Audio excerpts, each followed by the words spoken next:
Bem-vindos a este o Boletim, o podcast da Santa Casa da Misericórdia de Lisboa, que aproveita esta temporada para falar sobre o arquivo histórico e o registro dos sinais dos meninos expostos à roda.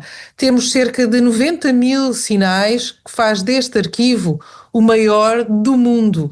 E daí que se esteja a tentar fazer desta memória do mundo através da Unesco e fazer-se destes registros um verdadeiro tesouro nacional. Falamos com Lúcia Rocha Fernandes. Olá, bem-vinda, Lúcia. Obrigada por estar aqui connosco. Estamos a gravar esta entrevista porque vive em Inglaterra e, portanto, estamos a fazer online esta entrevista para o nosso podcast.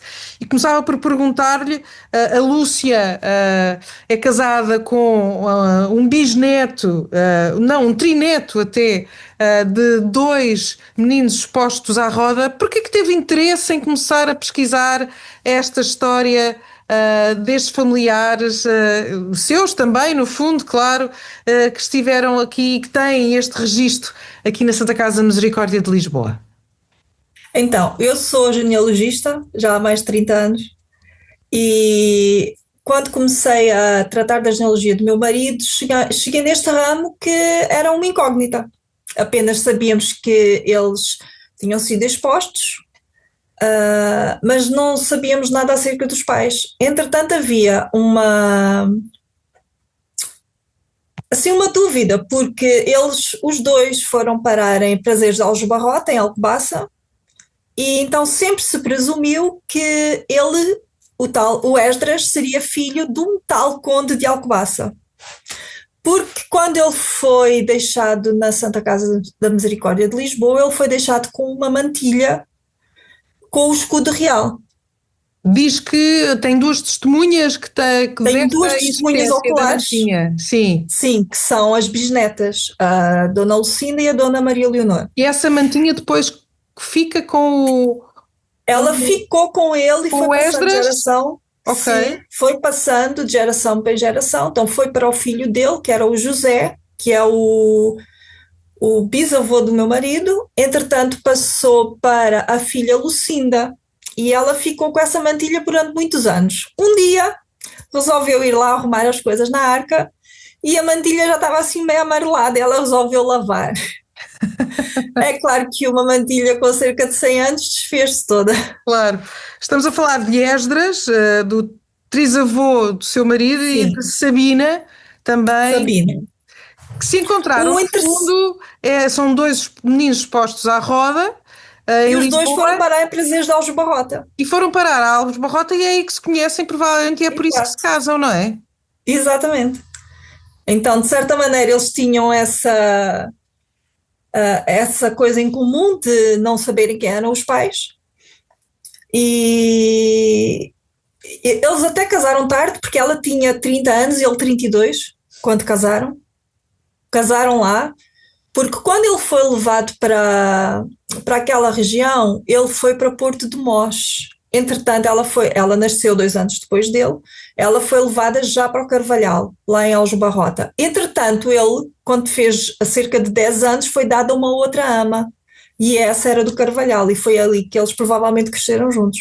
E houve aqui muitas histórias, ou seja, no sentido em que não se negava, obviamente, esta história do passado destes trisavós. Toda a gente sabia, não sabiam a origem. Porque ele sempre teve um porte muito diferente, ele era um homem elegante, era um homem sempre tinha um porte assim, que eles diziam era porte de nobre.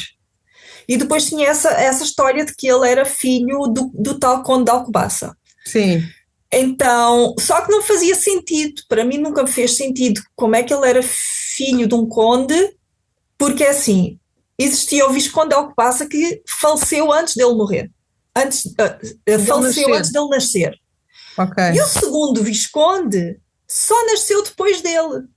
Então isso aí não batia certo.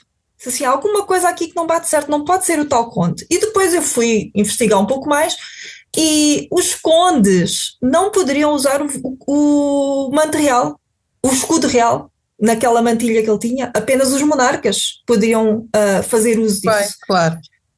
Entretanto, numa visita que eu fiz à Santa Casa da Misericórdia, eu conversei com algumas pessoas que aí estavam e eles disseram que realmente não fazia sentido ele ter nascido lá em Aljubarrota, ter sido levado para a Santa Casa da Misericórdia para ser levado para lá novamente. Porque era uma viagem muito difícil, porque era feita de burro e a grande maioria dos bebés morriam, né? Não Claro. suportavam aquela viagem. Então, ele tinha que ter nascido ali, naquela região Em de Lisboa. Lisboa. Exato. Mas a partir daí não foi mais possível conseguir nenhuma outra Não informação. foi, mas quando eu fui atrás para ver quem da realeza morava naquela região, semelhanças físicas, porque existe um quadro no Mosteiro de Alcobaça que a tia Lucinda jura que é a cara do bisavô dela, do Esdras. E então eu fui atrás de algumas fotografias semelhantes e os únicos que eu encontrei foi o Dom Luís I e o irmão dele, Dom Pedro V. O Dom Pedro faleceu antes do Esdras nascer, mas o do rei Dom Luís I estava bem vivinho e naquela época no Paço, que é pertíssimo dessa região aí da Santa Casa. Portanto, Lúcia, isto dará um livro um destes dias? Quem sabe?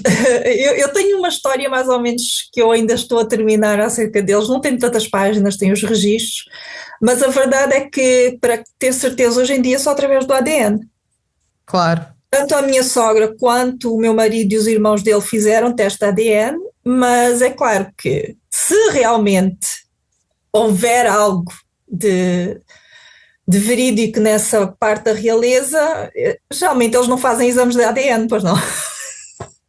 Mas no fundo, essa história acaba por ser quase uma lenda familiar, não é? Que perpetua Sim, com todas essas histórias, desde o manto e tudo mais, mas sim. ajuda de alguma forma a família a tornar-se mais próxima, no sentido em que esta história, este mistério mantém-se no ouvido de toda a gente. Seria mais o poder prosseguir com aquele ramo de Claro. genealógico e saber alguma coisa. Mas, na verdade, o que realmente é importante para a família, que eu sempre ouvi a tia e a minha sogra falar, era do grande amor que ele tinha pela Sabina. Verdade, nós temos também essa informação que nos deu. Sim, Sabina morreu muito cedo, a dada altura morre mais cedo, sim, não é? morre. Tanto que a única foto que nós temos do Esdras é depois que ela morre e ele sempre segurava a foto dela. E na própria foto dele tem ele a segurar a foto dela. Então, ele nunca casou, ele não voltou a casar, era sempre virado para ela, era a Sabina.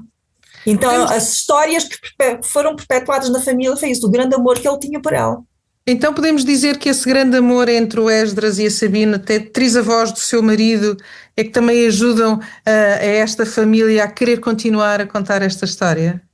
Eu acho que sim, e depois, como eu tinha esta habilidade de ir atrás e descobrir documentos e provar realmente as coisas, eu acho que de certa maneira tem ajudado a manter esta história viva, porque cada vez que eu encontro um documento, cada vez que eu encontro uma informação, nós temos um grupo da família do WhatsApp e eu já ponho tudo lá e pronto, gera uma conversa, né?